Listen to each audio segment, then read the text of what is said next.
बार बार मिली भेंट सिया पिता की नजर में कई समय से भगत गति रानी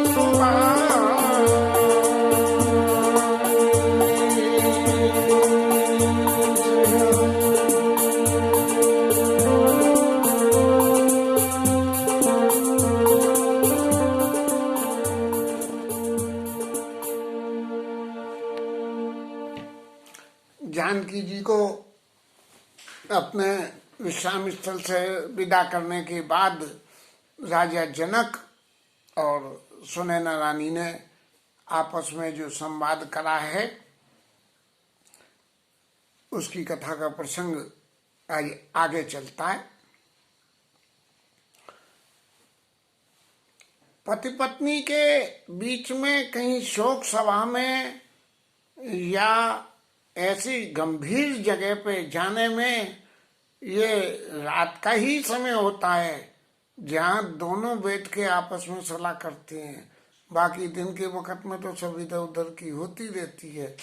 तो ऐसे ही कई समय से भरत गति रानी सुबानी सयान, जब सुनैना जी कौशल्या जी के पास गई थी और कौशल्या जी ने जब ये कहा रहे, कौशल्या जी ने क्या गैवर ये कहीं कौशला मोई भरत कर सोच कि मुझे भरत जी का बहुत सोच है कि यदि भरत जी को जबरदस्ती अयोध्या में रोका गया तो इसका परिणाम क्या होगा कि भगवान राम के प्रति भरत जी का जो प्रेम है उस प्रेम की वजह से वो किसी भी कीमत पर नहीं रुकेंगे, यहाँ तक कि उन्हें उस प्रेम के निर्वाह करने के लिए राजा की तरह से भले ही शरीर को भी छोड़ना पड़े। तो ऐसी कई समय से भरत गति रानी सुबानी सयान बड़ी मीठी भाषा में राजा जनक से ये कहा कि भरत जी की भक्ति जो भगवान के राम के चरणों में उसकी व्याख्या करना सही संभव नहीं है, इसलिए आपको क्या करना चाहिए। तो सुनी भूपाल भरत व्यवहारो और सोम सुगंध सुधा शशि सारू। भरत जी का व्यवहार की क्या है इसकी परिभाषा करते हुए कह रहे हैं जैसे सोने में सुगंध आ जाए, हालांकि होती नहीं है लेकिन यदि आ जाए तो, और सुधा शशि सारू, और चंद्रमा में दोष तो बहुत सारे हैं लेकिन चंद्रमा में सुधा भी है, अमृत भी है।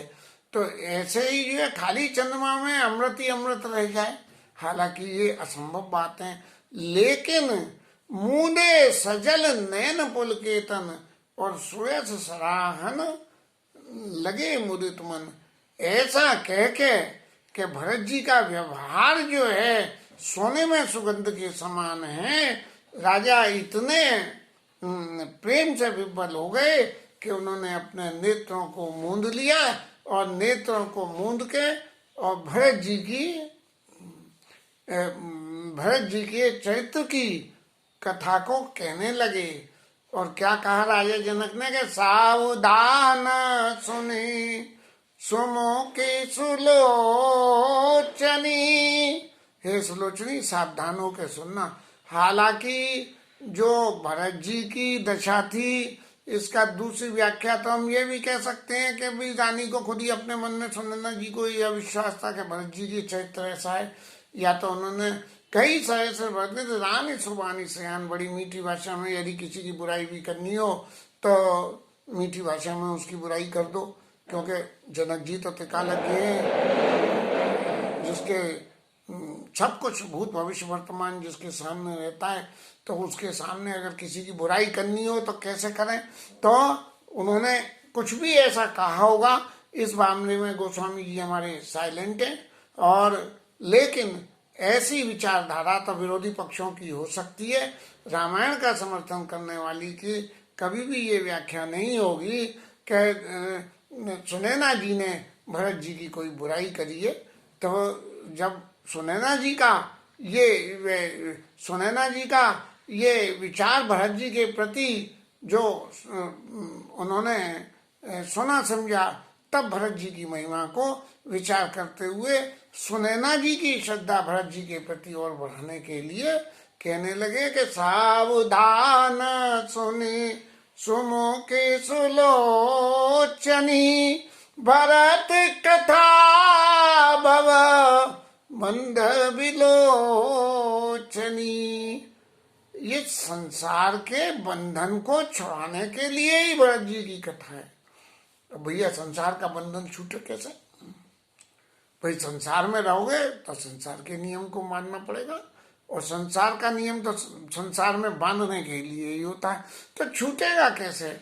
तो संसार का संबंध जब ही छूटेगा जब भरत जी की कथा के हिसाब से भरत जी के चरित्र का अनुसरण करते हुए सारे जीवन को भगवान राम के चरणों में समर्पण हम कर देंगे, जो भरत जी ने किया। यदि ये हम कर देंगे तो भरत कथा भवा बंध विमोचनी, तो संसार के बंधन से हमारी मुक्ति हो जाएगी। धर्म राज नय, राजनीति और धर्म, और ब्रह्म विचारू, और देवताओं या ब्रह्मा के बारे में विचार।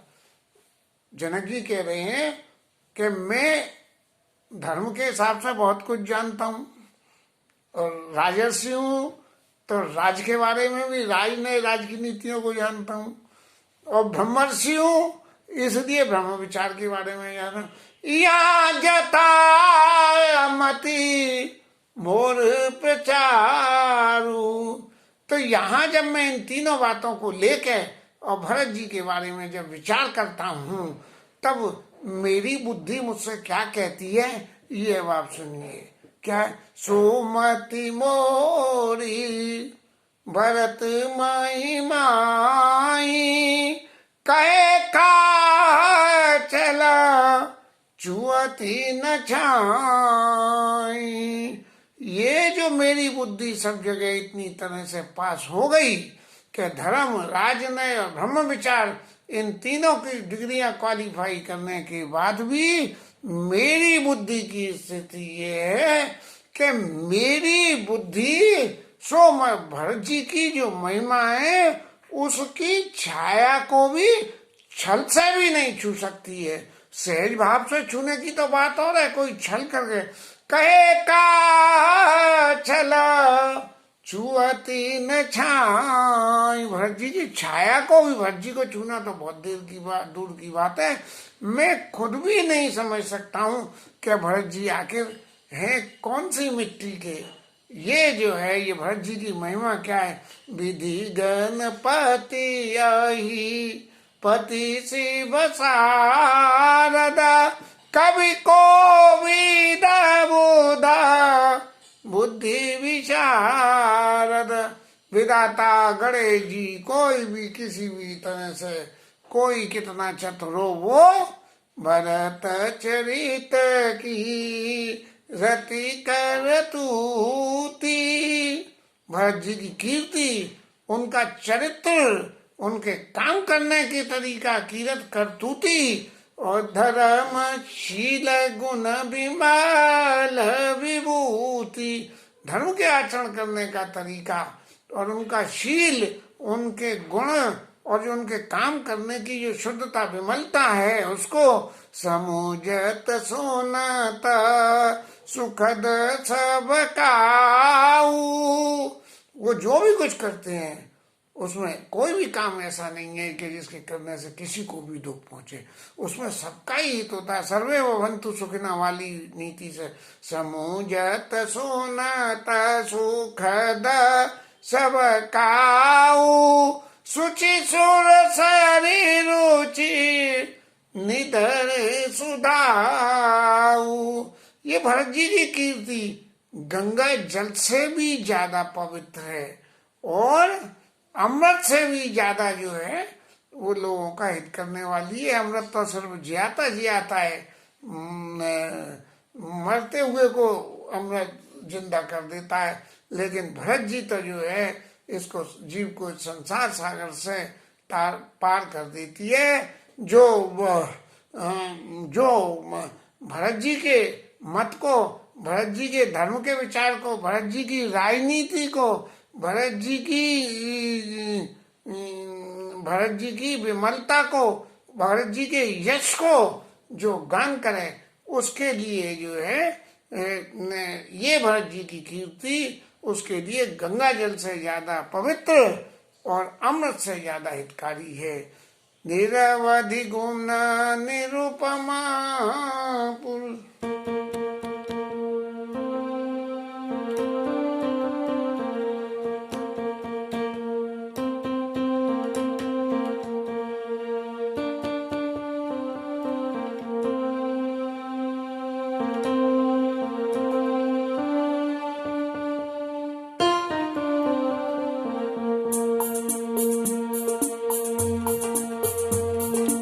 निरवधि गुण निरुपमा पुरुष, भरत भरत समझा, कहिए सुमेर की शेर सम, कवि कुल मति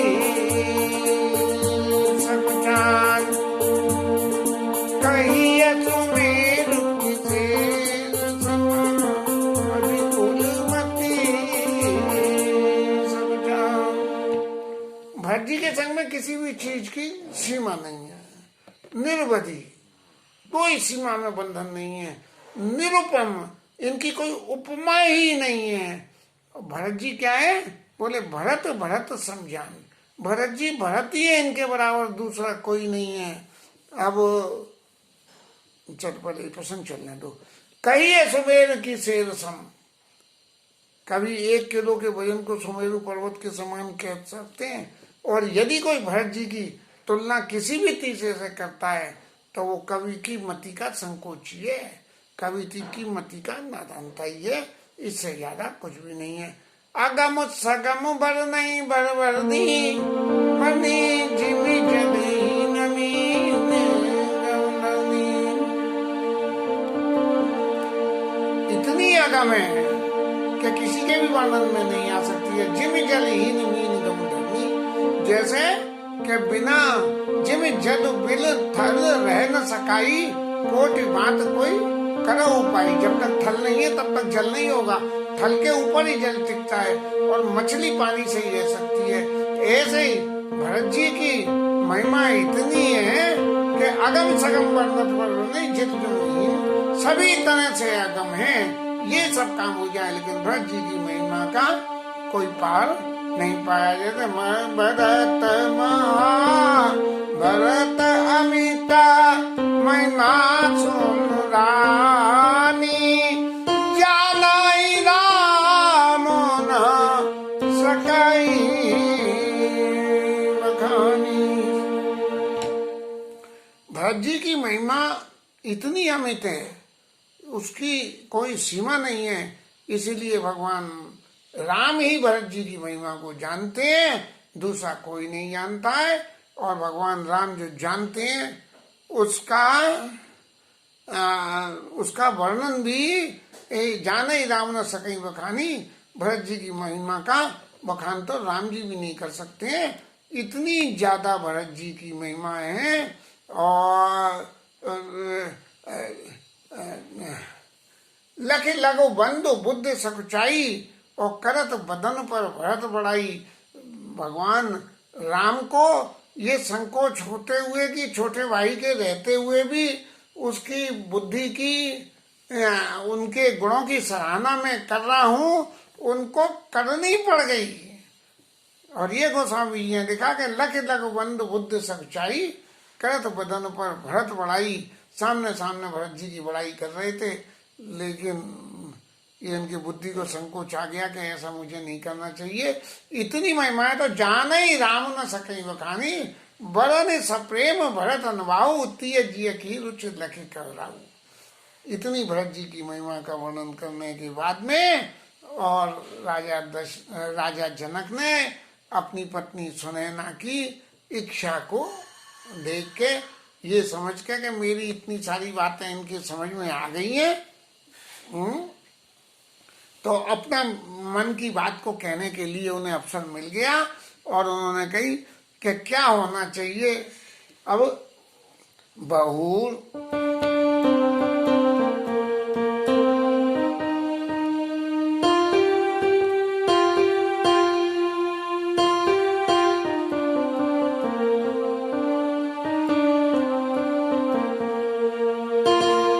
बहुराई लखन भरता बन जाई, सब कर भल सबके मन माई, सब कर भल सबके मन माई। बिना राम जी के भरत जी नहीं है।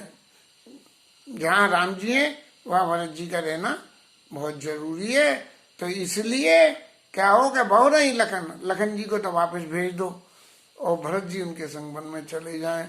यदि जब ये राजा के ये इस तरह से चेंज हो ही रही है, जैसे आजकल जो है वो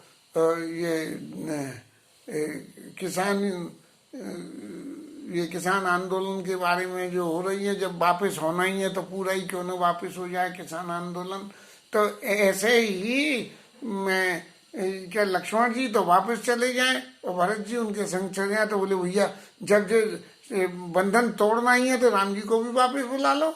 तो ऐसा जब रानी देखा कि कहीं रानी के मन में ये ना आवे कि मेरी बेटी काहे को जावे वन में, तो वापस बुला ले। लेकिन जब उन्होंने देखा कि उनके मन में ऐसी बात नहीं है, तब उन्होंने कहा देवी परंतु भरत रघुबर की, और प्रीत प्रतीत जाई नहीं तर की। लेकिन भरत जी और राम जी की प्रीति है, ये प्रीति जो है तर्कों से नहीं बताई जा सकती, तर्कों से नहीं समझाई जा सकती है।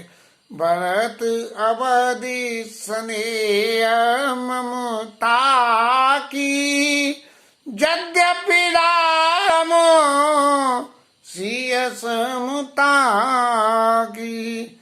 भरत जी तो ममता की सीमा है और राम जी समता की सीमा है। अब राम जी समता की सीमा कैसे है कि जन्म एक संग सब भाई, भोजन सैन केर लड़काई, करण वेद उपवीत ब्याह, संग संग सब भय उछा विमल वंश या अनुचित एकु, बंधु बिहाई बड़े ही अभिषेकु। जब भगवान राम को जो है अभिषेक का प्रसंग आया तो भगवान राम के मन में एक ही बात आई कि भैया एक संग संग सब पैदा हुए, एक संग संग सब कराए। और फिर भी जो है ये रघुवंश में ये बड़ी गलत बात है कि विमल वंश या अनुचित एकु। सब बातें अच्छी होते हुए भी एक बात गलत है कि बंधु बिहाई बड़े ही अभिषेकु, का बड़े कोई अभिषेक होगा। ऐसे ही यद्यपि राम सीम समता की, भगवान राम जो समता की सीमा है। बोले भैया मुझे ही काहे को राज्याभिषेक हो। अरे जब एक संग है तो लॉटरी डाल लो, जिसका नाम आ जाए उसे कह दो। परमारथ स्वारथ सुख सारे, भरत न से नयन मनोने आरे। भरत जी के चित्त की तो एक ही गति है, भरत जी की एक ही नीति है, भरत जी का एक ही तरीका है कि स्वार्थ परमार्थ संसार में कुछ नहीं है।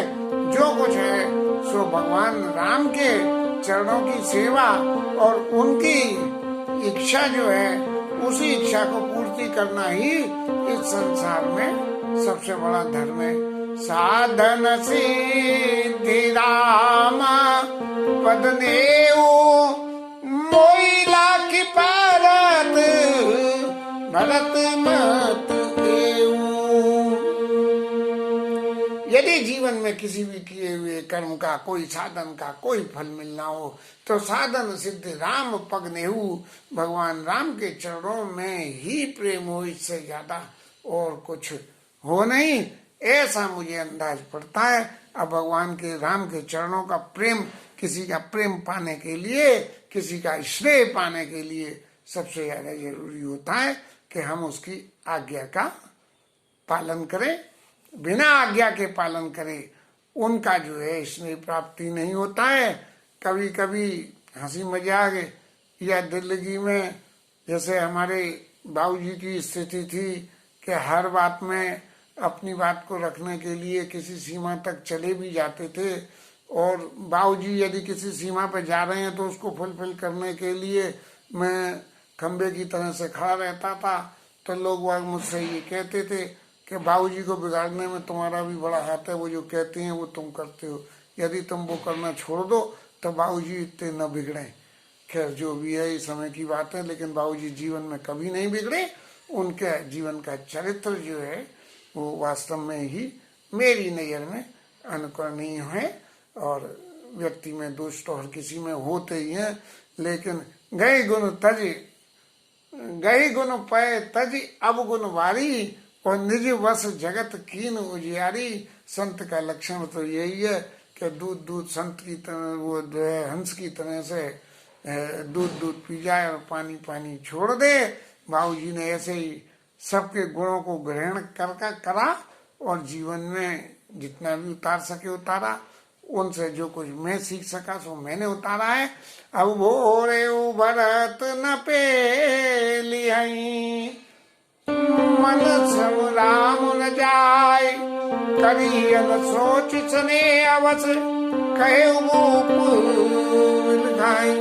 भरत जी स्वप्न में भी राम जी की आज्ञा को नहीं छोड़ेंगे।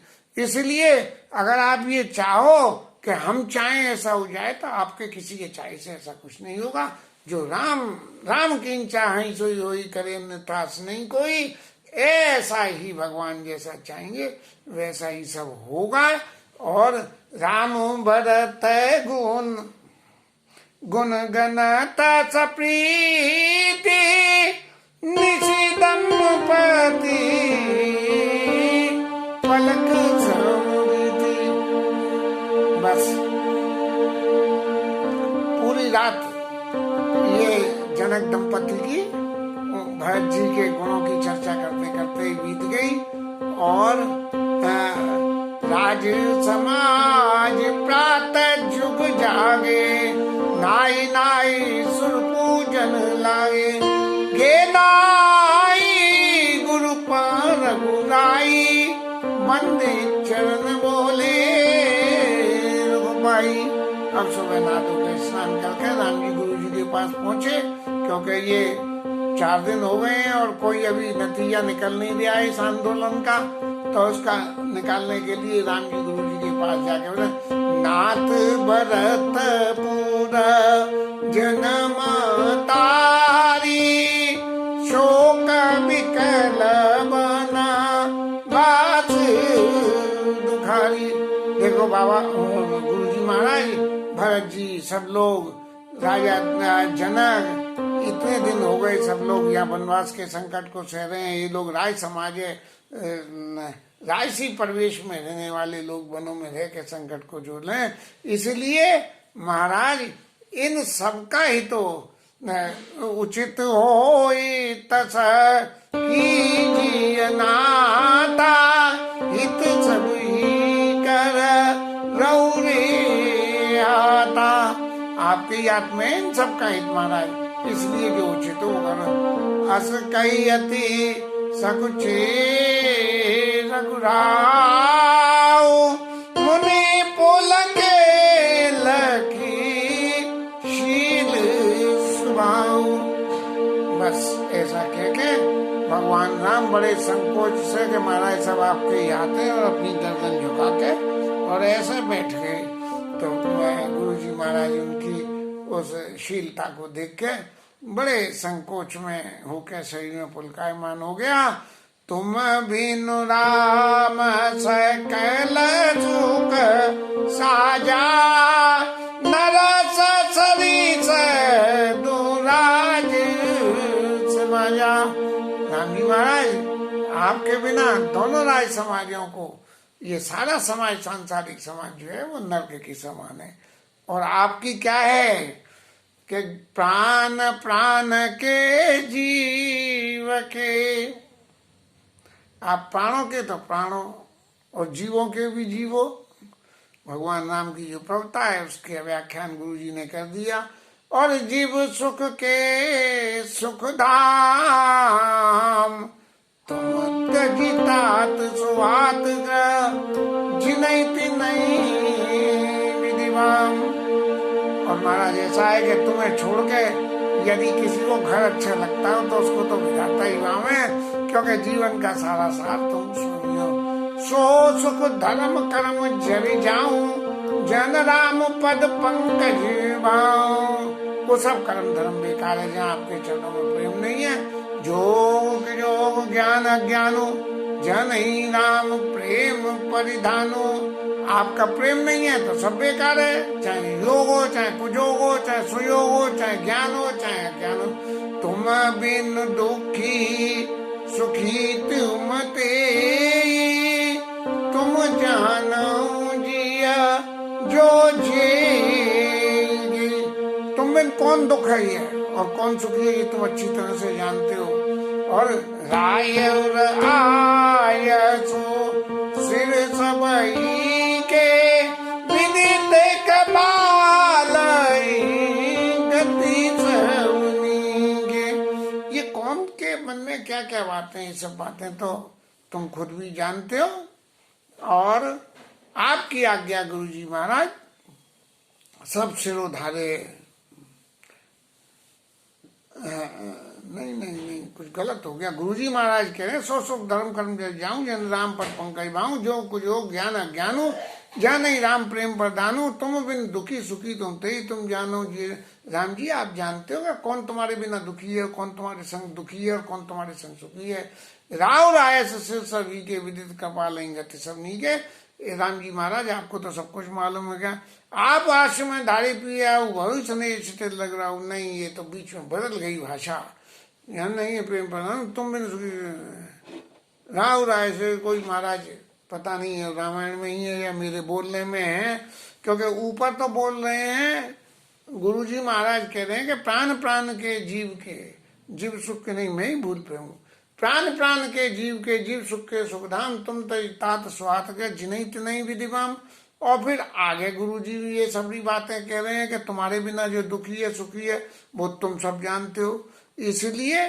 और अब राम जी कह रहे हैं क्या, आप आश्रमई धारिय पाओ, भयाओ सने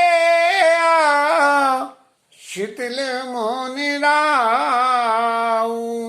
जैसे ही जो है गुरुजी ने ये बातें कही और राम जी ने पलटी में ये उत्तर दिया गुरुजी को कि अब आप सब जो है आश्रम में अपने पधारिए।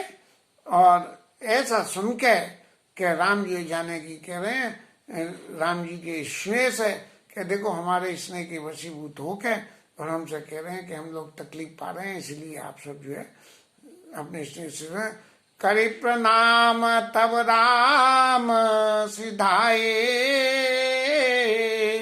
और ऋषिधर धीर जनक पहियाए। प्रणाम करके राम जी तो वहां से चले गए गुरु जी के पास से। अब गुरु जी महाराज की तो जय स्थिति हो गई कि राम जी कह रहे हैं कि जाइए आप यहां से, अब क्या करा जाए। तो उन्होंने कही कि अब ऐसे नहीं है, अब जनक जी के पास चलो, उनसे दाव लगवाओ राम जी से कि तुम भी चलो हमारी संग। तो वो जो है ऋषिधर धीर जनक वहीं आए और आके उन्होंने जो राम जी से वार्ता हुई थी कि राम जी ने ये कहिए उस बात को कि आप जो कहोगे वही सब कुछ हो जाएगा। और उनका जो शील और उनका स्नेह और जो उनका स्वभाव था उसका सारे का वर्णन करके कि राम जी जो है खुद में संकोच पा रहे हैं और कह रहे हैं कि आप सब लोग तकलीफ पा रहे हैं, ऐसा समझ के आप लोग वापस जाइए।